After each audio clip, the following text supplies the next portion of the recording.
Friends, എൻ്റെ നാട്ടിലെ പുതിയ ഫ്ലാറ്റിൽ പുതുജീവിതം കേട്ടോ. അപ്പോൾ നമ്മൾ ഫർണിച്ചേഴ്സൊന്നും മേടിച്ചിട്ടില്ല.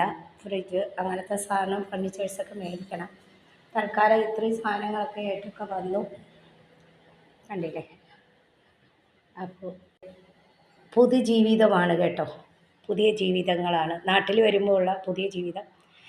അപ്പോൾ എൻ്റെ വീട്ടുകാരും എൻ്റെ ചേട്ടന്മാരും ഒക്കെ, നിങ്ങൾ കുറേ 2 ചേട്ടന്മാരുടെ വീടൊക്കെ കണ്ട് ഇനിയും ഉണ്ട്.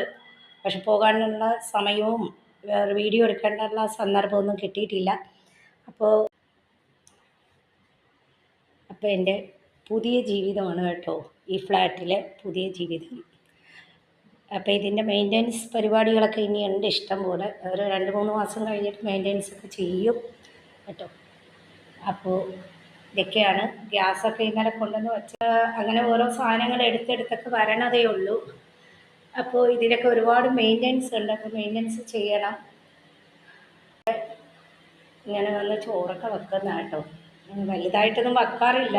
ഉച്ച കഴിഞ്ഞ് പുറത്തേക്കൊക്കെ ഇറങ്ങുള്ളൂ. അപ്പോൾ അത് കാരണം നമ്മൾ വെച്ചതാണ്. അപ്പോൾ ഗ്യാസൊക്കെ ഇനി മര്യാദക്കൊക്കെ എടുത്ത് വെക്കണം. അപ്പോൾ എൻ്റെ കുഞ്ഞു ഫ്ലാറ്റിലെ ഒരു കുഞ്ഞു പുതുജീവിതമാണ് കേട്ടോ. പിന്നെ ഇതൊക്കെ മെയിൻ്റെനൻസൊക്കെ ചെയ്തിട്ടൊക്കെ നമുക്കിനി കുറച്ച് ഫർണിച്ചേഴ്സൊക്കെ മേടിച്ചിടണം. എന്നിട്ടൊക്കെ നമുക്ക് റോഡ് സൈഡാണ് കേട്ടോ. ഇത് കണ്ടോ, റോഡ് സൈഡാണ്, ഫ്ലാറ്റാണ്. അപ്പോൾ എൻ്റെ കുഞ്ഞു ഫ്ലാറ്റിലെ കുഞ്ഞു പുതുജീവിതമാണ് നാട്ടിൽ വരുമ്പോൾ ഉള്ളത്.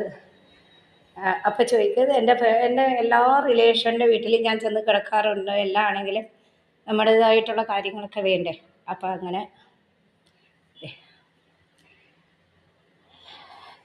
ഇത്രയൊക്കെയാണ് കേട്ടോ. ഇതുപോലെ ഒരു കുഞ്ഞു കുഞ്ഞു വീഡിയോസൊക്കെ ആയിട്ട് ഞാൻ വരാം. ഇനി നമ്മൾ 3 മാസം കഴിഞ്ഞ് ഇത് മെയിൻ്റെനൻസും കുറച്ച് ഫർണിച്ചേഴ്സൊക്കെ മേടിച്ചിടും. ഇപ്പോൾ തൽക്കാലത്തേക്കുള്ള ഇതൊക്കെ ആയിട്ട് ഞാൻ വന്നതാണ് കേട്ടോ. ഒന്ന് ലൈക്ക്, എൻ്റെ പുതുജീവിതങ്ങളൊക്കെ കണ്ടല്ലോ തുടങ്ങുന്നത്. അപ്പോൾ എല്ലാവർക്കും ഇഷ്ടപ്പെട്ടൊന്ന് ലൈക്ക്, ഷെയറും കമൻറ്റൊക്കെ ചെയ്യുക കേട്ടോ.